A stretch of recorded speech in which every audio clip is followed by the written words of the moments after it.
Ohio State fires their safeties coach, Eliano, today, and we're here to break it down on the channel.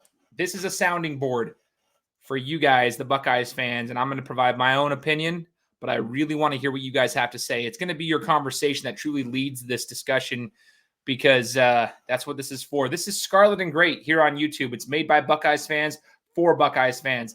I'm just one of the co-founders of this channel for Scarlet and Great. Johnny and Corey were actually the initial, host and co-host of this entire channel for their podcast. We brought it together for the YouTube side of things. But my name is Shane Larson, also known as the Game Time Guru. There will be times where you'll hear from me. You'll hear from Johnny and Corey. But again, we're just Buckeyes fans providing this content for the rest of you Buckeyes fans so we can have a platform to converse, have these conversations and sound off, if you will. But I would love it if you guys would comment below if you were surprised, good or bad, by the Eliano firing. Okay, let us know what you think down below. Were you surprised by the Eliano firing? Because I'll be the first to say I was pretty surprised to see that name.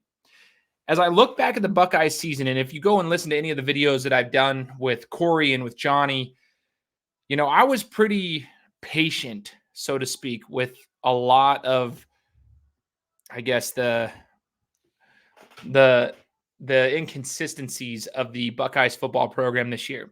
I kind of expected to see, developmental delays, if you will, with the quarterback position and the offensive line and whatnot. But one of the places that I really didn't have any issues with as a fan was the defense, and specifically in the secondary. So I was a little bit confused. I'm not sure what was going on there. I haven't been part of those conversations. I thought that was a bright spot in this Buckeyes season. In fact, I mentioned it multiple times. I mean, I'm sure you guys feel the same way. I would love to hear what you have to say. But man, in fact, I felt like there were times where I actually felt like, hey, if we made it to the college football playoff, so if we beat Michigan and we go and we defeat Iowa at the Big Ten Championship, we find ourselves in the college football playoff. While I wasn't fully confident in our offense, I was actually super confident because I was looking at our defense against any of those teams, specifically in the secondary. Because the year before, I had no confidence in the secondary. And I felt like that was what actually killed us against Georgia. We gave up too many big plays, especially at the very end, a bomb when we could have held them to making them make some more plays. They scored too quickly at the end to really put us in a bad position. We lose to Georgia. I didn't have any confidence in the secondary. I was like, we're going to have to outscore them. Well, this year was different.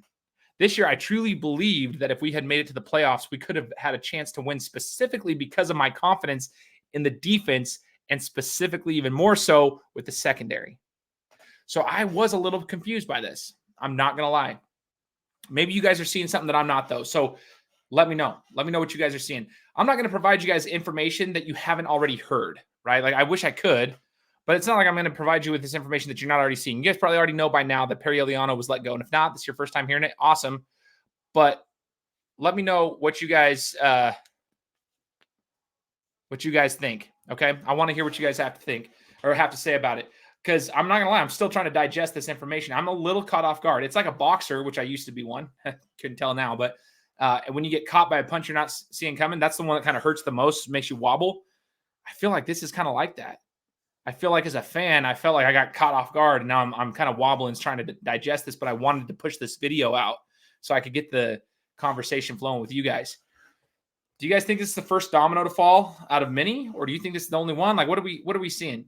I mean, the fan base was pretty loud, at least the ones that are on social media. They were very loud about the changes that they wanted to see Ryan Day make with the coaching personnel, so to speak. I don't think Eliano was on that list, like I said before, but there are definitely other names out there. I would not be surprised if this is just the first one to go. But I hate using the word scapegoat, but man, like, you can't even call it a scapegoat. I don't see how this would be a scapegoat because there was no way to even put any sort of like blame on that, the safeties and the secondary of this defense. I mean, it's hard. I don't want to play blame games. I hate doing that too because I'm like thinking about the Michigan game and like how we let them run 7 minutes of clock off at the end of the game. Like knowing what they're going to do, we couldn't stop them. But that comes to the front seven. That's not even the safeties. Like, come on. Like, there's a lot of question marks I have right now. But that's okay. I'm sure as time goes on, we'll figure it out. But I want to know what you guys have to say. That's what we're here for. Let's sound off. I'm sounding off. Let's let you guys sound off. I've seen a couple people already like sounding off in comments. I see here, laugh my butt off. Parker Fleming still has a job. I thought the safeties were pretty good. Confusing fire. Parker Fleming next, please. I thought this one says, is this a W? I thought our safeties played well this year. Next one, didn't expect Perry to be the first one to go. Who gives an F? Fire the offensive line coach. Let Hartline call plays.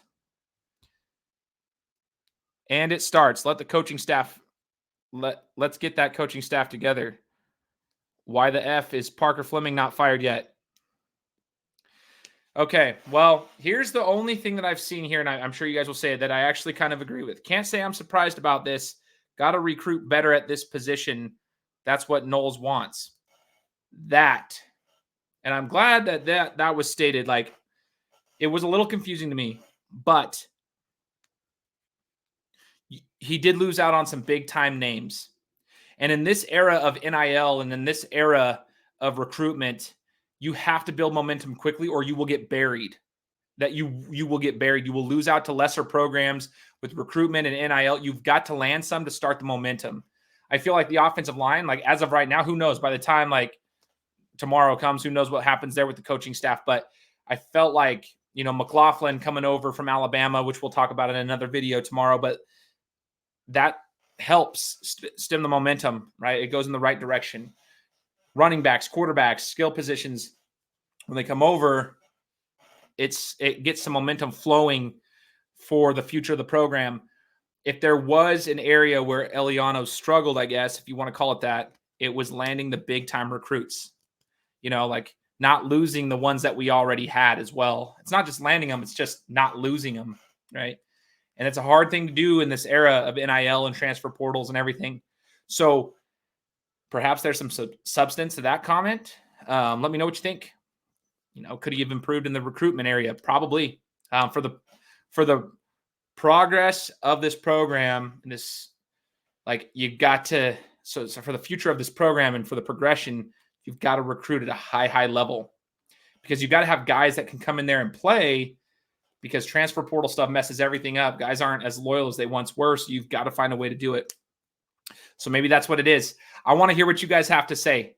Recruitment. We've talked about recruitment. Was that the reason for it? Because it sure as heck didn't seem like it was the play on the field.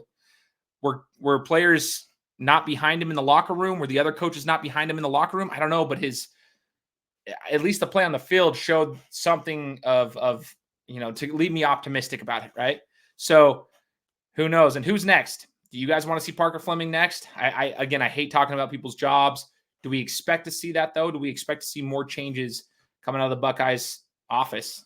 I wonder if this is just the first domino to fall and Ryan Day's making his decisions. And, one thing I will say, we can knock on Ryan Day for all of his decision-making and this, that, and the third. He has done in the offseason some very difficult moves, which we should all be sitting back and saying, hey, those aren't easy to do. But he's made moves at different coaching positions drastically, hard decisions that are having to be made. And he does that, and the fan base doesn't remember that sometimes because they get so caught up in his like in-game decisions and play calling and yada, yada, yada, and decision-making, all that stuff. But he has made some off-season moves at the coaching positions that, while they might be kind of crazy, they're very difficult to do. And I think that speaks to his leadership. So I'll leave it at that.